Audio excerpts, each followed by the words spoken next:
I want to hire people to come with me, and like that would be super sick. Let's see if this is working. Perfect. All right, so you got your topics in mind that you want to chat about a bit? Anything in particular that... Whatever story you want to start out with, or whatever country, and we can just vibe from there. Okay. Think of something good. This is my talking stick. Seems reasonable. If you want any like chocolates and applesauce, they're down there. So the mic, this is 2 ways, boom, boom. Okay, cool. Should be easy. There's a gain up on that. Yeah, cool. All right, you can start out with the cheers, whatever cheers you want, and then I'll end the cheers at the end of the podcast. I think of something good here. Take your time. I'm gonna have to run get another one of these. I was like, we'll really start one and Jill and I were talking today about doing ayahuasca in Peru. Oh yeah, have you done that? Yeah. Oh, we don't have to get into that. Yeah. Okay, that should be your first. We can do that. It's funny because I'm not a big like drugs aren't really my not my thing. But yeah, I don't really have a problem with it. Just not really my thing. But same. Yeah. Oh, we can definitely get into that. We can go there. Yeah. Because I ended up taking a job managing a bar. Like, I went doing some volunteer stuff and ended up bartending in a hostel for fun. And they were like, "Hey, you want a job?" I was like, "You want to pay me to stay here and hang out in the bar?" Yes. All right. Yeah. What did you guys talk about the other day? We talked about her farming in Italy. So she worked on a farm in Italy and worked on a farm in the Netherlands. Mm-hmm. So we talked about her 2 farm experiences in those 2 places. And we chatted about her hospital stuff. Yeah. That was her job. And a little bit more about nursing. And then I feel like there was one of my travel experiences on a farm in Italy. And then I feel like she had like one more little travel thing. Yeah. I don't go into every single detail of it. Yeah.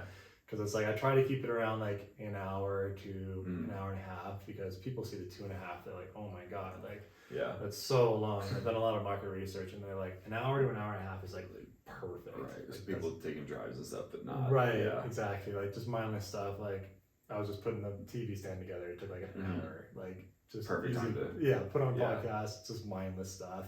Yeah. Dope. What's your cheers to, my guy? To start traveling some more again. Oh, hopefully. Cheers. Amen.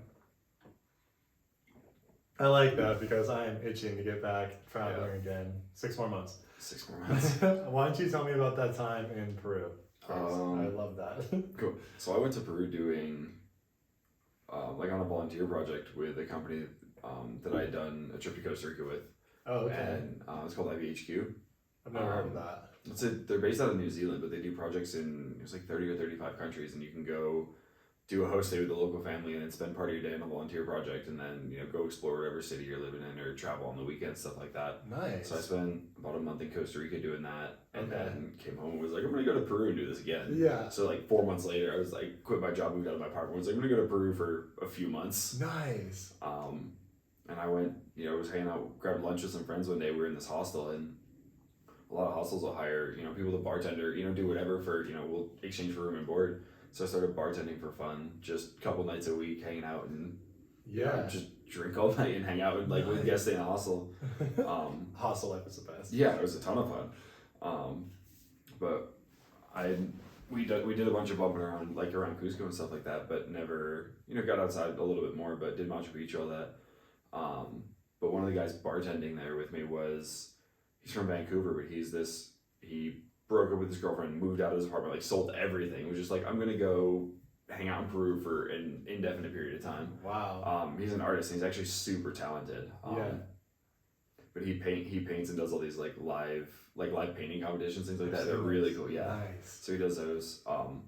But he was looking for some creative, something or some new inspiration, I guess you could say. Yeah. So we were there one night. We were talking about ayahuasca, and he was like, "Oh yeah, I did an ayahuasca ceremony in this town, an hour and a half. In this town called Pisac, an hour and a half from Cusco." Mm-hmm. So I was like, "That sounds like a great time. I want to try it." And at the time, I had strep throat and I was taking antibiotics for it. And one of the things with doing ayahuasca is you can't take you're not supposed to drink for a week beforehand. You're not supposed to take anything because it there could be a bad reaction to it. Just doesn't Right. You know, it just doesn't, it's not as good of a time, or it doesn't work as well. Mm-hmm. You don't have the same experience. So I stopped taking the antibiotics in the middle of, like, I knew I had strep. Jeez. And was like, I'm just gonna stop taking these. Okay. So we hopped on a bus and went down to do this, and it's this cool. You go into this big room, and they have a shaman and who basically sings and like plays music kind of thing. And what they do is ayahuasca is a root from a plant, and they brew it into a tea, but it looks like brown sludge. Yeah. It's just not like if I handed you a glass of it, you'd be like, what is this? And you'd just be like, I'm not touching this. Right.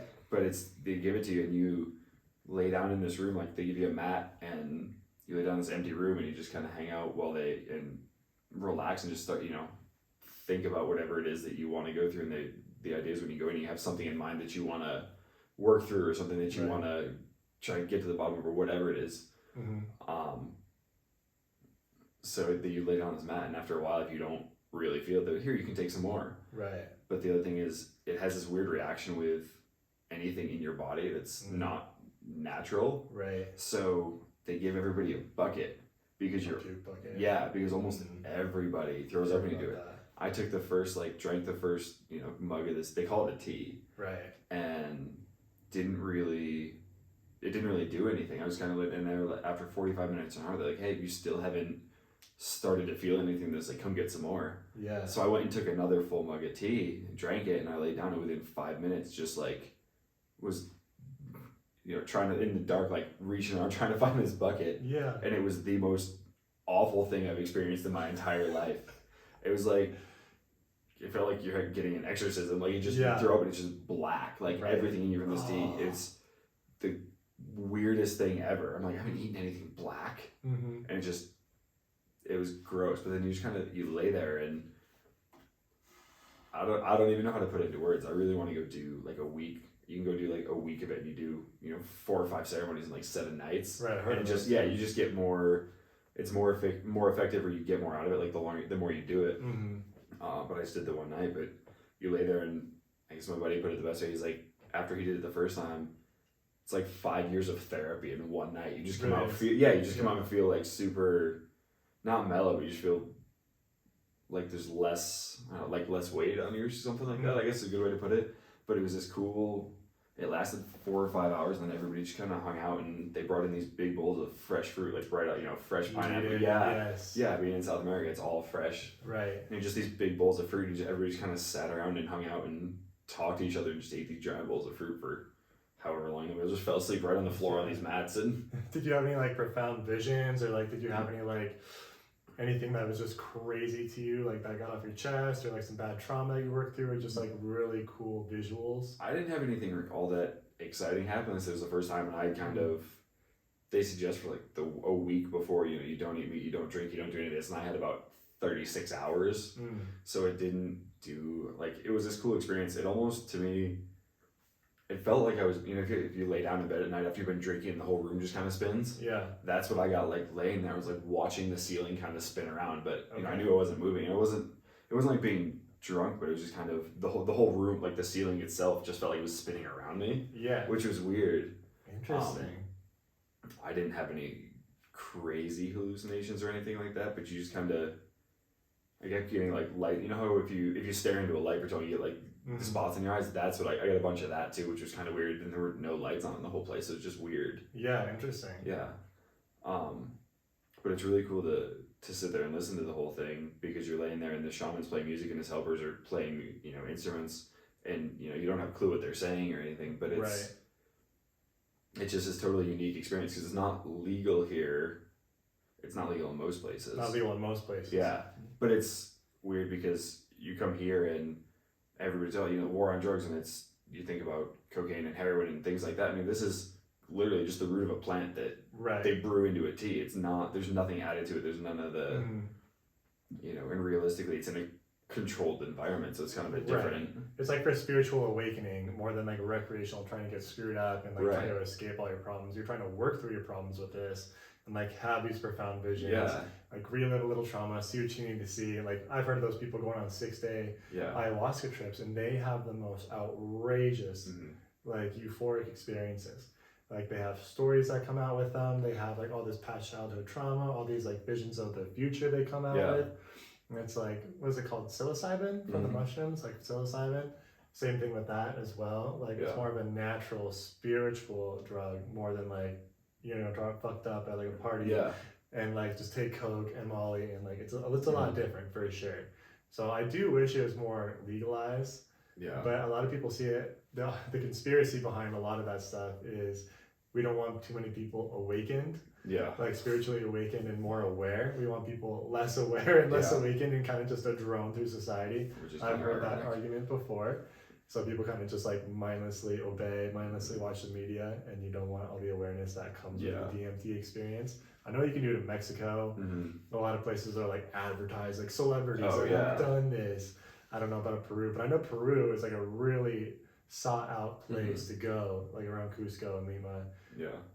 To go like have those shamans and the ayahuasca experiences. So what or how long did you stay in? Were you in Cusco or Lima? I spent a few months in Cusco. A few months? Yeah. Hold on, I'm gonna turn this light on. I forgot to do that earlier. I spent a few months there. Like I said, I went and spent a few weeks doing some volunteer stuff. And then I ended up like randomly walking to this bar and I was like, I'll hang out here for a while. It's a long time to live down. I mean, it was fun. Like, you just kind of hang out and you don't really have any you travel, you don't have any real responsibility. You can just kind of do whatever you want. That's really funny because Jenna and I chatted about that 2 days ago. And her argument was like, because she was working on the farms in Italy and like to get some work in to feel accomplished. And I'm like, whoa, like when I go traveling and take those 3 months off, I think having a beer or a cup of tea or just watching the sunset is a big accomplishment. And it's like the pure bliss of freedom to do whatever, whenever, with no obligation is like the best feeling in the world. So I'm glad you aligned with me on that. Well, it's kind of interesting because, like you said, you can work a few shifts a week, and a lot of places will do it for kind of like a work exchange for. We'll give you a room and board, and here we got a free room, a meal a day, and like half off our drinks in the bar already. So, nice. Yeah, and honestly, even working right there, they didn't care if we were drinking behind the bar as long as at the end of the night the cash drawer wasn't so far off that they had a problem. Right. So we. I get guests that would come in and be like, hey, look, you guys, want to do shots? Like, I'll buy a drink. I'm like, yeah, great, here we go. Do shots of, whatever. And even then, I'd just crack a beer and leave it behind the bar. And, over the course of the night, I'd get to the end and I'd be like, shit, I've had 7 or 8 drinks tonight. And I'm like, I'm pouring drinks right now. It's great. That's awesome. So you did that. What was the company again called? The volunteer company I went initially with is called IBHQ. So it's just initials? It's called the International Volunteer Headquarters. Oh, okay. But I went to Costa Rica with them. It was my first real trip abroad, other than like vacation in the Caribbean, things like that. Costa Rica was your first trip. That's my first trip abroad too. Yeah, I did like 3.5 weeks there. Nice. Where at? In San Jose for the most part, and then we traveled on the weekends. Went to the beach, went to Monteverde in the mountains, and went ziplining and all that stuff. Monteverde's cool. Yeah, it was a cool. We spent a weekend up there, but we all did homestays in and around San Jose, and then you go work on your project. And we were doing I was doing kind of a construction project, and we were rebuilding, renovating, whatever you want to call it. It was a school, this building owned by one of the local churches, and it was a kindergarten classroom during the day, and then somebody taught adults English there at night. Oh, nice. Yeah, so we were painting and putting up shelving and just cleaning and doing stuff like that. I got to play with a welder after a little bit too much tequila one afternoon. That was a great time. Sounds dangerous. It was a great. Well, it was kind of fun. I got pictures of it. So we were going to this project, and my stepdad passed away while I was in Costa Rica. Yeah. This was almost 7 years ago now. Okay. But I was on the phone with my mom, and she called me. I was like, all right, cool. So I was hanging out with some friends. We went to grab lunch. I had a few drinks, and then the guy that was in charge of our project came in. He looked at me. I had a drink in front of me. We were sitting there just hanging out, and he was like, "Are you drunk?" And I was like, "No, why?" He goes, "I need you to weld today." I was like, "Okay." Mind you, I'm in gym shorts, flip flops, a t-shirt, and a pair of a pair of sunglasses. Like, so we got there, and I was like, "Okay." So so pulled the welder out, and I'd never used a welder in my life, and I'm sitting there, got pictures of me welding like that. I was like, this is a great time. Nice. In fact, after the fact, then I told my mom the next day, a couple days after I went from Costa Rica back to New York to visit after that, and I told her about it and showed her pictures. She goes, "You're a dumbass." Yeah. I was like, "I know, but do you expect anything else from me?" She's kind of like, "No, I really don't." It's really funny because like a lot of other countries, it's like the safety standards, like OSHA standards are so, there's like nothing there. It's like you can weld in your shorts and your flip flops, no big deal. But like here, you have to have like pants on, boots on, everything, the full nine. And like other places, like you don't have to wear pants when you ride your motorcycle. Yeah. Like the safety standards are just out the window in other places. I'll tell you what, it's funny here because I've worked construction, and I'll just kind of leave it fairly vague. But there's days where, we'll be working on a job and.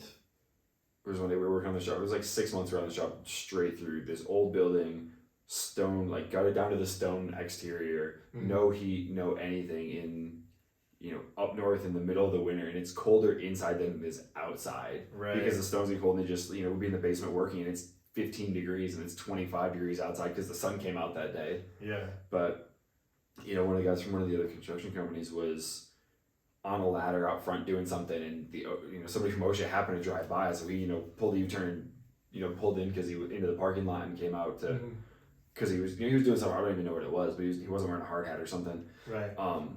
So me and the other two guys that I was working with, we're just like we're gonna leave now, and we were doing a bunch of stuff like working up on the top of a bunch of scaffolding and stuff. We're like we're just gonna leave now. Broke the scaffolding on, like ran out. Went and my boss had to clean his gutters for the rest of the afternoon. So on my time card for the rest, fill that time card at the end of the day so that my boss could do his billing, right? And we got to the end of it, and I looked at our foreman. I was like, what are we putting on a time card for this entire afternoon? He goes, just put hide from OSHA. Hide from OSHA. So we left this job, drove to my boss' house, and cleaned his gutters for the rest of the day. He's like, yeah, just put hide from OSHA because we can't bill anybody for this. Right. I love that. That is so funny. So that was like, yeah. But that's a good time. Yeah, ironically enough, and again, that's here. I mean, that's when OSHA is a thing, but OSHA is a thing here. We just yell at hide sometimes. You really do. Yeah, I've had a lot of OSHA experiences. I've worked construction too, and it's a different game. Yeah, I don't want to go back to that though. No, I don't really miss it either. Hurt my back, hurt my legs. I worked way too long days. I didn't have time to work out. Yep. So I lost too much weight. I was like, nope, not about this life right now. So after that, after Costa in Peru, then you booked over to Europe for a while, right? Not the same. Later on, actually, I think Africa was in the middle of that. That's right. Yeah. Tell me about that. So, Africa. Actually, that was the third trip that I'd done with the same company. Third one. They probably loved you. It's a really. Honestly, I would love to. It's a really cool company because they do the projects in all these places, but what they do is they partner with local volunteer organizations. Oh, nice. Okay. In all these countries. So. Costa Rica, Peru, and I forget there's one other Latin American country they partner with, or there's one other country that it's the same volunteer organization in all three, like that organization's in all three countries, so they partner with them in all three places. So I did the same. It was kind of cool because it was the same company in Costa Rica and Peru, but it was different people obviously running them. But so I spent 3 weeks in Kenya. Okay. But that was when I was working in Texas, and a friend of mine was just telling me about how her and her friend had planned this trip, and she was kind of like, "You want to go?" And I was like, "Yeah, why not?" Yeah. I was like, "All right, screw it, let's go." So I booked a plane ticket and we went for 3 weeks, and we did this again. We did another homestay, but it was me and five girls that were staying in this apartment with our host, and it was like a 400 square foot apartment with no running water, and there were no way. It was myself, my friend Danny, and then 4 other girls plus the host. So there was 7 of us living in this apartment that, 450 square feet, no running water. What'd you do for like showering and toileting and stuff? Buckets. No, what? Yeah, showering too, just buckets? Yeah, so we take a bucket of water, and what we do is we had an electric tea kettle, and we fill that up once, and like you get a bucket of cold water, and then you just pour that in so it's at least like lukewarm kind of thing. Yeah. And you shower out of that for most of the week, and then we go, on the weekends we go travel around and do some stuff, so we'd get like a hotel room, and then the first time we stopped, we got a hotel in Nairobi for the weekend after we'd done some travel around a little bit. So the capital. Yeah, we were about an hour outside of Nairobi when I was there. Okay. Where we were staying, but we were there. And first time we walked into a hotel room with there was running water, and we were like, hey, I hope this doesn't run out.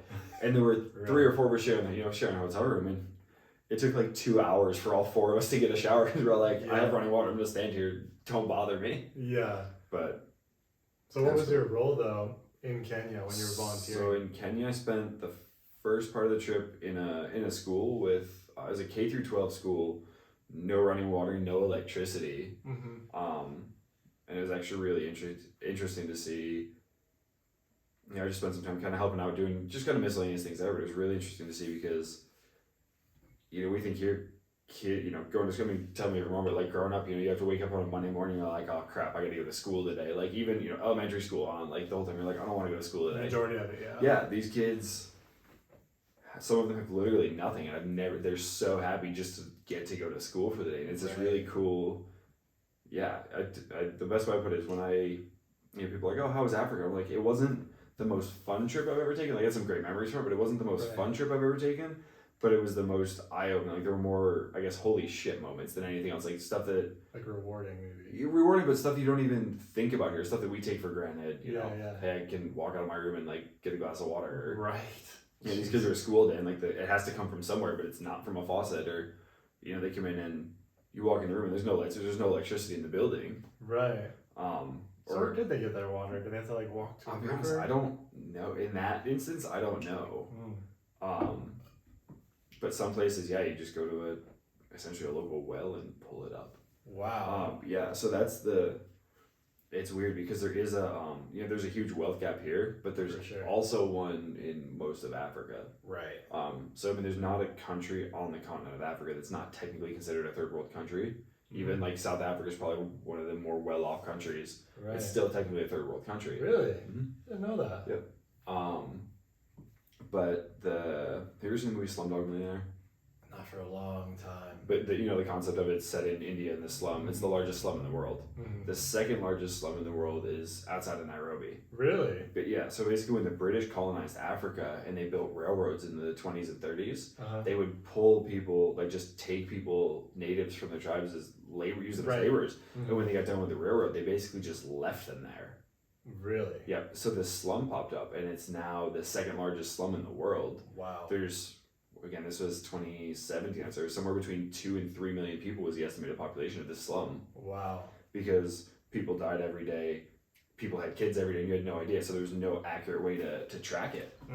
But it's this weird, you know, the saying, like, coming from the other side of the tracks, it takes a whole new meaning there, because you could be in Nairobi and you're walking down the street and there's this apartment building here that's nice enough for, you know, for being where you are, but then you quite literally cross the railroad tracks and you're just in this slum, and it's just a complete 180. Wow. The 20 feet from one side of the tracks to the other.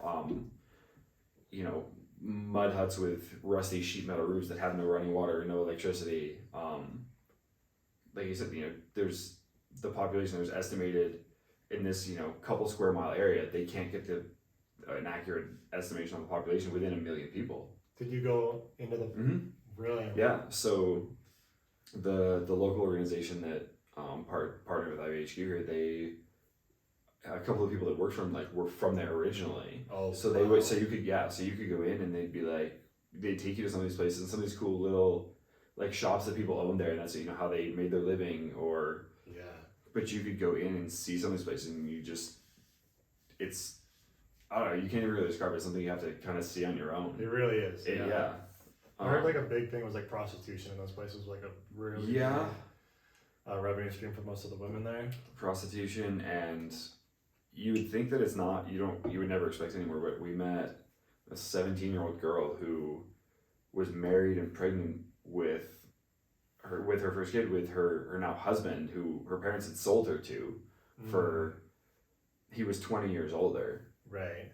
Take a guess what they sold her for. I mean, you know, sold as a relative term now, but it was still like essentially an arranged marriage, you know. Right. But probably not a ton. Like some food, maybe like $20.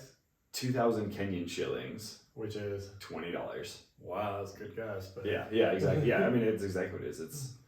It's ridiculous. I kind of figured it was something like that. Yeah, now she's married to this guy, you know, has this kid, and he's more than twice her age. How far can $20 go in those places? For us to go into a restaurant, someplace that got a little bit more of a tourist population, I'd still spend $10 for a burger. Really? Yeah. Interesting. Yeah, and yeah, here's $20 in. Jeez. Mm-hmm. that poor girl's life is essentially gone. Yeah, it's just people are there's still, such a wage gap. Like I said, there's a huge difference in, it's kind of like there's a huge wage gap still in a lot of places. So I spent this week at the school and then a week at a women's center, which is actually some really cool people that were, the women were there, were learning to do things on their own and start to like try and learn how to come up, have their own income and support themselves, so they didn't have to be in these situations. Right. And it was really cool. The woman that ran the women's center this time, her daughter was in her second year at college. She had never gone to college. It's still a fairly uncommon thing there. Right. But she was doing whatever she had to get her daughter through college, so that she didn't have, to make, so life gets better there.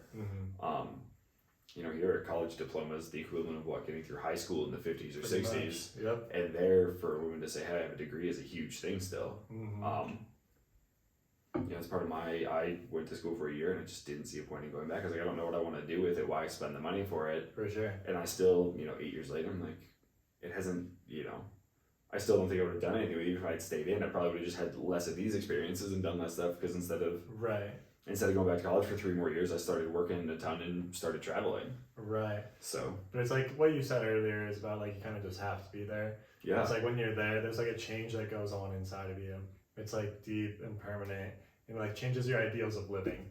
It's like you can't really explain it to someone. Yeah. It's like you can kind of convey the message a little bit to try to get a little bit of an understanding, but it's like you need to kind of inspire people to actually go and feel, and like the changes are just subconscious and you don't even know what they're going on, but they do change inside of you. Yeah. So it is hard to convey. It is, and the coolest part of that is, you're saying to kids, just excited to be at school, but some of these people are, it's the little things, they appreciate them so much more than we do here, For sure. Just, everyday things, and it's kind of interesting. I'm not a particularly religious person myself. Me neither. But so many people there, in a lot of the world are a lot more so, but there it was really kind of cool to see people have this, no matter what happens, they have all these things happen, and their lives aren't easy. All these things happen, and they just have this like unwavering faith, which is really, it's kind of cool. Like I said, it's not really my thing, but it's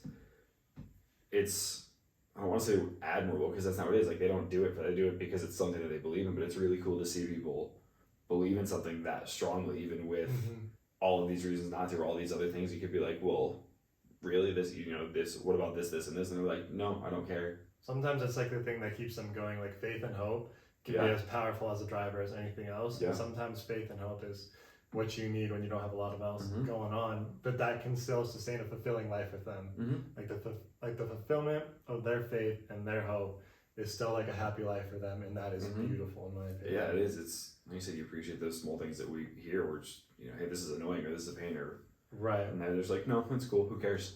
Right. Yeah, and that's cool, because it's not just there. It's a lot of places.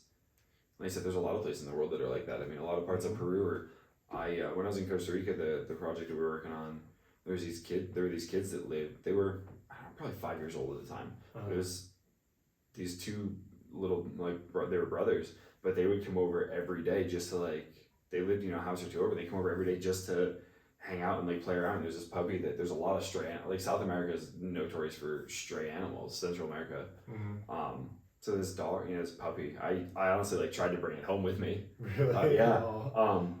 But he just kind of wandered around, came in every day and just showed up and played. So the kids would just come in, they just wanted to play, and they were so happy just to be around people. And it's kind of cool to see. They abuse this poor animal, in the best possible way. They just wanted to play with this dog all the time and love on it all the time. Yeah. And and it was so funny to watch, because they get so excited over the littlest things. Yeah. And I actually looked into, I wanted to try and bring the dog home with me. Couldn't do it. Well, no, they had to, at the time at least, to bring an animal back from a foreign country, they had to have had their rabies vaccinations 30 days prior.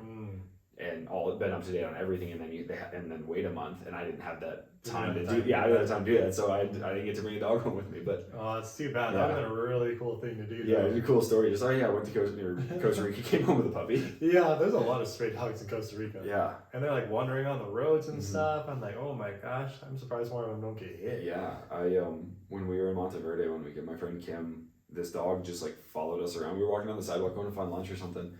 and this dog just kind of followed us. So she finally just kind of turned around and sat down on the sidewalk, and this dog came up, and I have a picture of her somewhere with the dog sitting like nose to nose, like this far apart from each other. She just put this dog, and he just got his face right here. Aww. It was so funny to watch. He just wanted the attention. Of course, yeah. Even animals, they all need love and attention too. They have emotions, in my opinion. Yeah. I got an argument with a girl one day about that. She was telling me that animals don't have emotions, and I was like, I think they definitely do have emotions. And she was pretty religious, and not to nag on her religion, but she was saying like her religion was saying that the animals came to us like to serve us, and they don't have emotions and they don't feel. And I was like, what? I'm like, animals have an absolute emotion. They have love and empathy. Yeah. Like, have you not seen like a mother and a father animal to whatever their offspring is? Like, they feel, they love, they're aware. She's like, those are instincts. I'm like, they have instincts as well. Yeah. But they also have emotions. Yeah. I was pretty mad when she said that. Yeah, or like they come up, you can see, you know, when you've had a dog for a while, or, you know, I mean, I use dogs specifically because they're, you know, they're really good about that. But you know, you could be having a really bad day, you're just sitting on the couch and the dog just comes up and like they can tell when you're, you know, if they can tell your emotion is off, like if they couldn't read it or didn't feel it, they'd just be like, oh, they're just being weird. Yeah. You know, not, oh hey, they're, you know, something's wrong. But I think that's one of the coolest things about dogs is they'll you know, come in and they can tell, you know, they can sense fear, they can sense, you know, a lot of things. Totally, they really can. So after Kenya, is that when you bumped up to Europe? Kenya, then yeah, I guess it was about 6 months later or so. So what did you do in Europe? So the first time I went to Europe, I actually booked my flight before I even planned Kenya. I was looking at plane tickets one day just for fun. Really? Yeah, so I booked my plane ticket to Europe. I booked a flight from New York to Rome in January of 2017, and it was for between Christmas and New Year's. I spent New Year's in Rome. Nice. Like 2017, 2018, but I booked it just as a, you know, I'm gonna book it. It was I found a super cheap flight, so I was like, even at the end of the day, if I don't end up going, you know, whatever. It's $150. Yeah, I think it was like a $200 flight from New York to Rome. Right. But I was also at that point, I had just gotten a working holiday visa approved in New Zealand. I was like, I'm gonna go spend a few weeks in Europe. I was like, I'm gonna go spend a few weeks in Europe, and then instead of flying back here, I was like, I'll just fly from Europe to, you know, to New Zealand for a year. You know, find a job there and kind of hang around for a while and do whatever. Yeah. Didn't end up going to New Zealand, but I flew, you know, 2 weeks before this trip. I was like, I don't know if I'm gonna go or not. Like, I just couldn't, you know. Yeah. Didn't know about work, stuff like that. So it was like December, you know, 14th, 15th, something like that. And I was kind of like, screw it, I'm just going to go. So I booked, you know, I had my flights to Rome, booked flights from Rome to Athens for a few days, and then Athens to Berlin, Berlin to Helsinki, and then Helsinki back to New York. And just over 2.5 or 3 weeks, I just kind of spent, you know, 4 or 5 days in each of these places and spent New Year's in Rome, met some really cool people. It was really cool. So have you ever been? Of course, yeah. Okay. So I was staying at a hostel there and just met some really cool people. I went this whole trip I went by myself. And so I stayed in the hostel and met some really cool people, and we ended up over New Year's we went to, like, at midnight we were at the Coliseum, and it was really cool because there's nothing organized there. Yeah. But there's always a ton of people, just random people shooting off fireworks and stuff like that. Really? Yeah, which was cool. Dope. And then we were walking around the city at 1 o'clock in the morning afterwards. Ironically enough, we were on our way, we were trying to get back to the hostel and ended up going the wrong direction, like 12 or 14 blocks before we realized we were going the wrong direction. So we started to circle back the other way, and we ended up at Circus Maximus.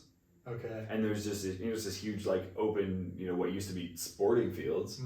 And there was this huge, I guess, party call. Whoever it is, the city, whoever had put up this giant stage, and there was a DJ on stage and all this, I mean, probably a couple thousand people just there, you know, beer tents and food and all this stuff. And we ended up just in the middle of this party for the next, like, hour and a half. Nice. Yeah.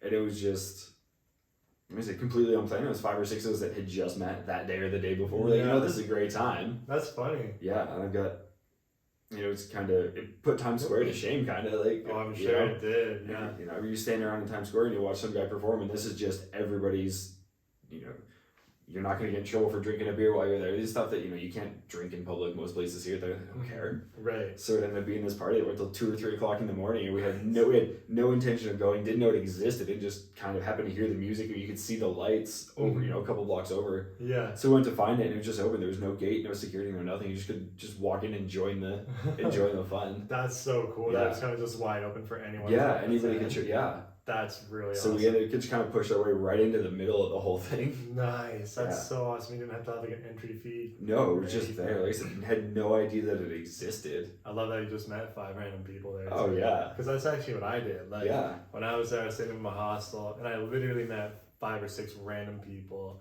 and just had the best time all over Rome.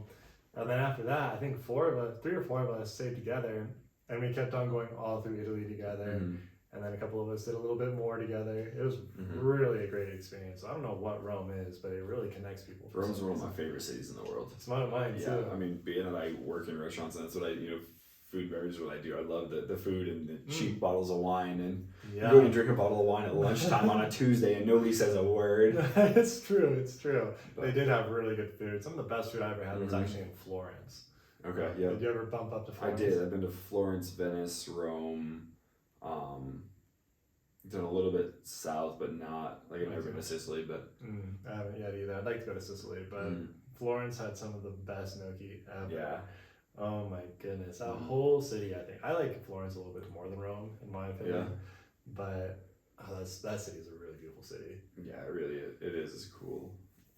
I love that you can just kind of, and I mean anywhere in Europe, so you can just walk everywhere, and it's not, you know, New York or LA. It's not these big cities that are just skyscrapers and all stuff. Like all the buildings are they're all old buildings, and like the architecture is really cool. And that's why I think Florence is a lot of it too. Yeah, especially in Europe, you get like these huge cathedrals, and it's like the only building that's more than 4, maybe 5 stories in the whole place, and everything. It's you know, these really old buildings, but the whole city. It's a huge city, but it's not just, hey, you have to go up 40 flights of stairs or take an elevator to see everything. You take stairs the entire way up to the top of the cathedral, or any place like that. And you go bicycle around all these places too, and that's a super good time biking around all these cities. In Florence, we were on. So it's the 4 of us. We met in Rome, then we went up to Florence together, and one day all of us rented bicycles, and we were riding bikes all around the city all day. We went to all these parks. Then at the end of the day, we wanted to go watch the sunset on top of the hill. And you probably know what I'm talking about. Like across the river, there's that big overlook of the entire city. So we biked up there, and we got pizza along the way. So we're all biking with our pizza, all the way to the top of this like overlook of Florence. And we have like this sunset view over the city, drinking wine, eating pizza, like after we biked. And after that, it was just so beautiful. We're like, all right, let's go do more stuff. So it was dark at this point. And we hopped back on our bicycles, and like it was me and 3 guys and a girl, and we were all driving, and then we kind of swerved out of the way to get out of this art guy's way. Like all this guy had all this art on like the floor of that overlook, and my friend wasn't paying attention, the girl in the back, and she drove over all of his art. She drove over all of his paintings. They were prints, but still, like Did she buy all of them? No, we kept riding. I felt pretty bad because she couldn't afford them. Right. And we look back, I look back, and the guy just went, oh. And she's like, oh my God, I'm so sorry. And kept biking because she couldn't afford him. I felt so bad. It's pretty funny. But I felt pretty bad for the artist. I don't think there was a lot of damage, but still, you ran over like a bike. I love those. I love people when they do that stuff. They're like one of my favorite things. I don't buy things when I travel. Like I don't souvenir stuff like that. I don't do, but I love. Oh, really? No, it's just not my thing. But I love buying.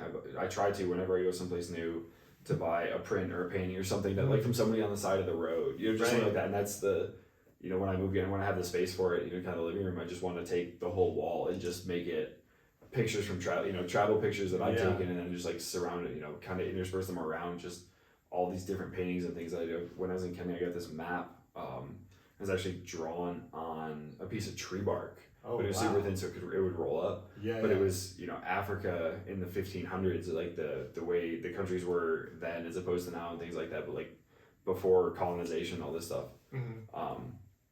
And just a bunch of prints like that. And I got some like watercolor done in Peru that I bought, from some guy in the like Plaza de Armas, like right in the middle of the city. And I just want to take a wall wall and just plaster it with travel pictures and just keep adding to it for indefinitely. That's the thing though, it's like when you're solo traveling and you only have like one backpack, you don't have an option to bring back a lot of souvenirs, because it's like when you're going for months at a time, if you want to accumulate a lot of stuff, you only have a finite amount of room in your pack.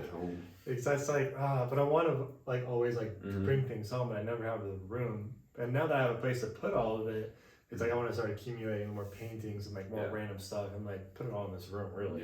Because I think I could fill this room up with a lot of like, that'd be cool. Really cool souvenirs. Eventually, I'd like probably like a bookshelf here, just full of like souvenir stuff. So now I'm gonna start collecting things abroad. Because I never could before, so I'll probably buy them and then ship them. I was too poor to always like ship them at the time. Like I don't want to spend the money to do it. It's like I don't want to spend $50 or whatever it was like shipping at the time. But now it's like when we have money, we can actually do that, which is super cool.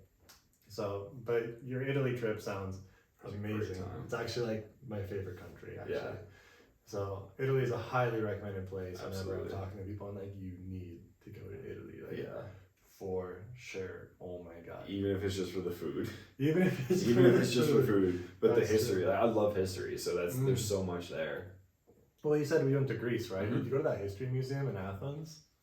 I didn't. That was one of the most informative museums I've ever been to. It was like the Athens Museum, like right by Acropolis. There's a huge museum there, just full of like all these like statues and relics and like stories, and like Greece has such rich history. So the museum there was phenomenal. I don't even know how long I spent in that museum. But I read every single thing in it, like every single plaque. Like every single one. But it was a really good time, so I think you should definitely hit that up next time. Will. I've been to Athens twice, and I've been to Sparta once. I used to run Spartan races pretty. I see that. Pretty competitive. I used to do probably a dozen a year or so, and one of their world championship races they do in Sparta every year. No way. It's cool. It's really cool. Really? What is it like in Sparta? I've never been to Sparta. Sparta's cool. Like it's a small town, but there's. I've heard it was a small town. It is a small town, but there's some ruins and some stuff like that. But when I was there, so I flew into Athens and stayed at the hotel, and then they like shuttled us all down to Athens instead of like renting a car. And I just said screw it and booked it all together through a travel company that they had partnered with. And I met this guy from Wales who was running too, and ironically enough, he was a history teacher. So he had flown in, and we were like, just kind of happened to run into each other at breakfast one morning in the hotel. And we ended up going to the Acropolis together. It was really cool because I got essentially a private tour because he said he's a history teacher, so he I think it was middle school history, but it happened to like cover a lot of that stuff. Right. So we went to the Acropolis and wandered around and explored for an hour or two, and at one point we just sat down in kind of like the amphitheater at the bottom of it. And he just for 45 minutes just talked about just giving this whole like history lesson. It was so cool. Like didn't have to go to do one of the tours and be on somebody else's time. We just sat down and talked about stuff. Nice. And kind of explored. And he was like, oh yeah, this is this and this is this. I was like, that's really cool. Like I didn't know a whole bunch of that stuff, and it was really cool. I always wanted to like go to Sparta because I love the movie 300. And 300 too. But I've always wanted to see like what's it called, like the Hell's Gates or Hot Gates. Wanted to see like the whatever that was. Where that movie comes like the where it takes place at. Like I always thought that'd be the coolest thing to see in Greece. But I always like wondered what happened to the Spartans after, and like I think it's like such cool history in Greece. You can spend a lot of time in Italy and Greece and all the history and all the battles and everything, because there's so many things that have happened there. I think it's the most rich history in the world, in my opinion. There's so much old history that makes you go back a few thousand years and you're still But speaking of all those wars and military stuff, I wanted to dive into your career in the military. So why don't you tell me about how you got into it, what inspired you to be in it, and things like that. My military career has been pretty short so far, to be honest. Actually, That's okay. I enlisted, I guess, 2 days ago. It would have been a year. But so what made you want to join? Honestly, for me, it was it was kind of honestly it's a fairly selfish go. I was turning 26 and I didn't have health insurance after. That's okay. And I was looking to go back to school and things like that. And I joined the National Guard when I was like 18, and I got hurt during training and got discharged. Oh, you did? So I waited 7 years and was like, well, this kind of checks off a few boxes. Yeah. So I went back in and joined the reserve. And I I've never been deployed. I haven't done anything all that exciting. Most of my time so far has been, initial training stuff. Right. but along with just about anything else, the coolest part about that is the people. Right. You meet so many cool people from everywhere. Yeah. And it's just, you meet cool people. And I still, we were out cross country skiing up at Highlight and didn't have cell service for, a few hours. Yeah. Came back down and I looked at my phone and I had 24 texts because it was a group message with me and 4 of the guys that I went to basic training with in Oklahoma. Nice. And the last couple of us are actually, when you're done with basic, you go to, it's called AIT, Advanced Individual Training with the Army at least. And they all vary in length depending on what job you're doing. So we had some friends that basic training was 10 weeks and they had 5 more weeks of training and they were done. And then the longest of us, there's 2 of the guys that I went with that we graduated basic training the end of May. They're just this week graduating from AIT. It's like the shortest is 5 or 6 weeks and they're getting out after 42 weeks. Yeah. It was so long that we left in March for basic training. They went home for holiday leave for 2 weeks and then had to go back to training until I think they leave Wednesday. They just texted us all, but you come in, this whole group message just blows up, and it's such a wide range of people, and you meet and you make friends that you never would have expected. Like this, is just this group messages. Myself, I grew up in New York, and a couple of younger guys one of them's from Mississippi, one of them's 35 and just made the cutoff. Like you have until 36 is like the cutoff age to join the military. Yeah. And he joined at like 34 or 35, and he's got 3 kids at home, and then there's those of us that are single and in our 20s or early, 18, 19 years old even. And we've all been trying to plan, like being the world done now, we've been trying to plan a time like for all of us to get together. We're actually talk about just like showing up in Vegas and like having taking a guy's trip to Vegas to just like catch up and hang out. But you meet so many cool people because you go through, the experience is so unique. Obviously you've had roommates, things like that, but do you know what it's like to share one giant room with 45 guys for 10 weeks? Not 45. yeah. I mean, you walk into a room, you see movies and you walk into a room and it's like into a barracks and it's just bunk beds that line this whole big room, and that's actually what it is. Right. So you come in and everybody gets a bunk and you all live in this tiny space, and it's like being in a dorm as far as like you have one big bathroom, and it's like being in a college dorm and everybody shares it. And, but it's different because you're all there though. It's like there's no room separating. It's like every bed is visual. Like you can see everyone and be a part of a group. There's 3.5 or 4 feet between my set of bunk beds and yours, and there's, I was on top bunk and there was somebody below me. Yeah. And then there's somebody this far apart on the top and the bottom, and yeah, it's a really unique experience. Like it's funny because everybody gets along to begin with because everybody's new and nobody knows what to expect. Right. And then by like week 5 or 6, you're ready to kill each other. Really? Oh yeah. I mean, again, when you spend 24/7 with the same group of guys, or living in the same room, everything. Yeah. By like week 6, you're ready to kill each other, and then you get towards the end, and it gets better, and they start putting you through, more like ideally the most strenuous part of it's the last like week. And by then you're all just ready to be done, and you either, some people just want to kill each other, others you just get along and you're done finally. Right. But it's a really, I guess it's the most fun that you would never want to have again. Love it. Yeah, it's a unique experience. I'm not like, hey, this is the greatest thing I've ever done. Like, I'm so glad I did this, but I don't regret it. Right. Everybody's got their own reasons for it, but it's fun, and that's, like I said, at this point, training, 8 months of training is about what I've got from my experience as far as the military goes, but it's, like I said, it's the people and it's the experiences that you won't have anywhere else. Would you ever want to go active?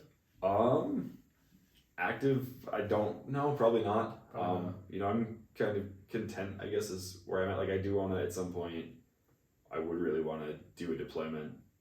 It's kind of to me, it's kind of if I do 6 years and all I do is ever train, it's kind of like a cop-out almost. But we'll see what happens. My unit's actually deployed right now, but they left before I left training, so I didn't go. You can deploy as a reservist? Oh yeah, absolutely. Oh, I didn't know that. Absolutely. That's essentially what you do is you train so that when you get deployed, or if your unit gets deployed, you're still... Oh, okay. Yeah, you're first, like you said, you go to basic and then AIT, and then you train 1 week in a month, usually in a couple weeks of time during the year.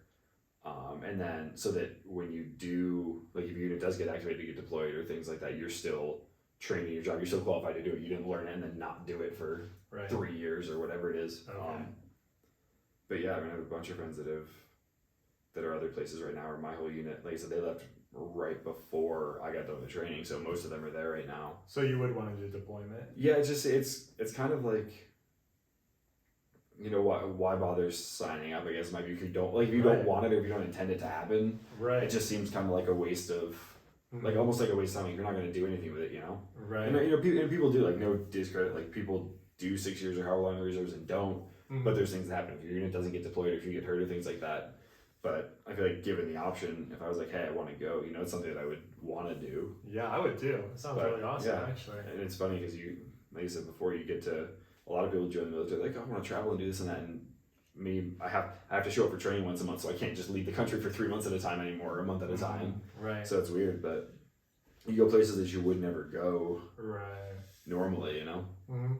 But at least you have a bed and you get fed when you get there. Yeah, right? And it's like on the military style. Your bed might be in a tent, but that's okay. It's still like a safe place, and it's still a place to call home. And it's military, so you know it's a good place to be.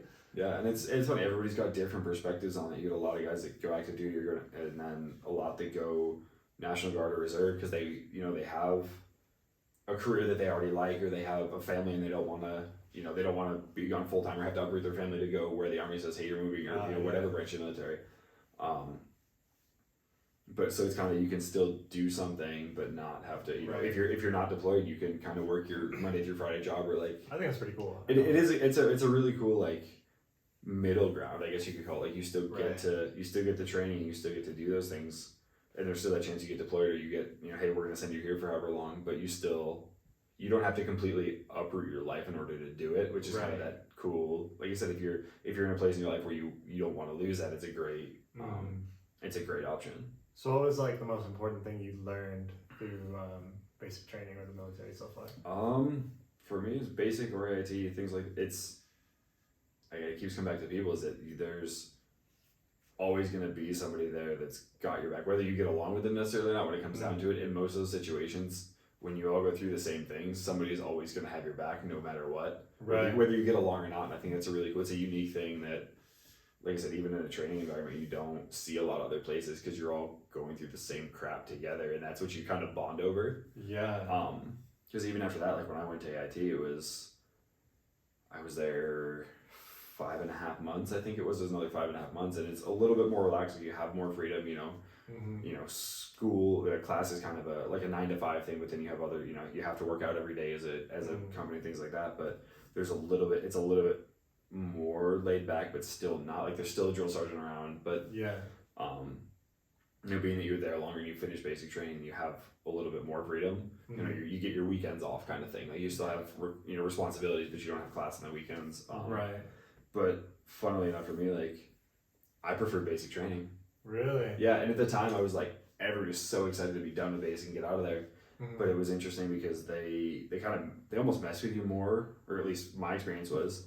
You know, I had some really great drill sergeants there that would go out of their way to make sure, like, to do what they need to do, and they were, you know, but also they kind of screw with you more, you know, in that sense, like, hey, we've got more freedom, like, we're gonna almost let you, you know, basic training, they kind of, if they see you start to screw up, they get on you real hard, and you do a whole lot of push-ups, so you know, do something, you know, some form of corrective training is what we called it. Yeah. But, you know, there, as you get a little more freedom, they kind of let you, you know, they catch you starting to screw up, and they just kind of let you go and see if you caught yourself, and if they didn't, then you get it even, you know, they get you even more for it. Oh, they reprimand you even more. Yeah, they, you know, they'd be like, well, they're like, I saw you doing this, I just waited for you to see if you'd catch yourself or if you'd stop, and you didn't, so I'm gonna. Right. But make sure you're aware of it next time. Oh yeah, exactly. And make sure you're accountable next time. Yeah. I think that's really cool. It's like in basic, and a lot of cool things. It's like when you're holding each other accountable, and like when you're all working towards a common hard goal, you do bond differently for sure. Absolutely. Whether it's like, some people don't always have the military experience, but they have like a work experience or whatever it may be. But a commonality, like where you're all trying to solve a conflict, it could be environmental conflicts or whatever it may be, it definitely does bond you a lot differently. So I do like that about the military a lot.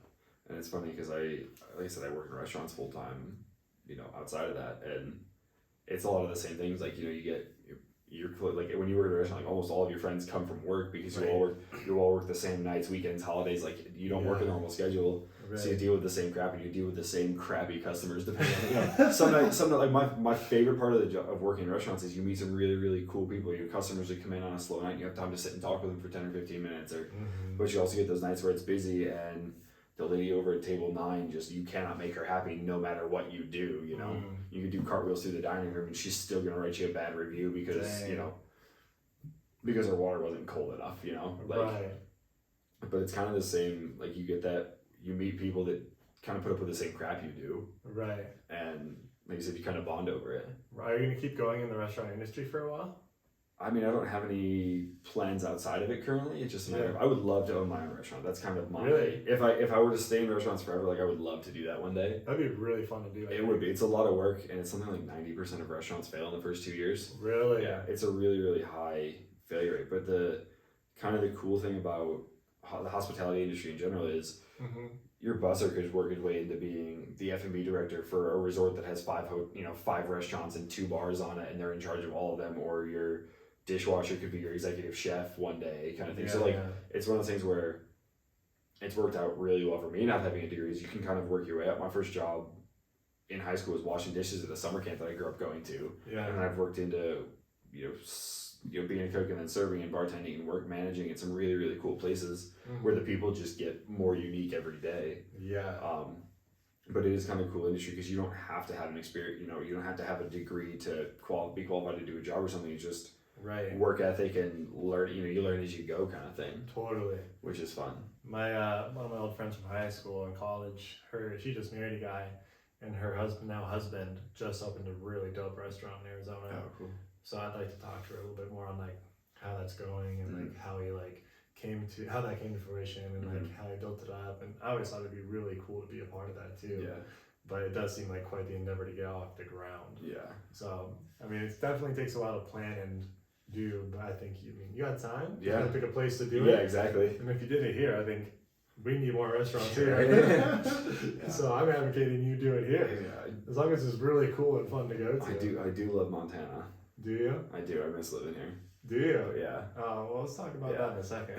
Let's talk about that in a second. Let's cheers to the end of that podcast. That's a good podcast. Cheers to I do like your beginning one. It was too good. Just not taking things for granted and traveling more. Cheers. Yeah. Dope. Let's go talk about that in the other room. After I save this, though. Wait, you don't want to delete it and start over? That's the last thing I want to do. Oh my goodness. I'm always like nervous about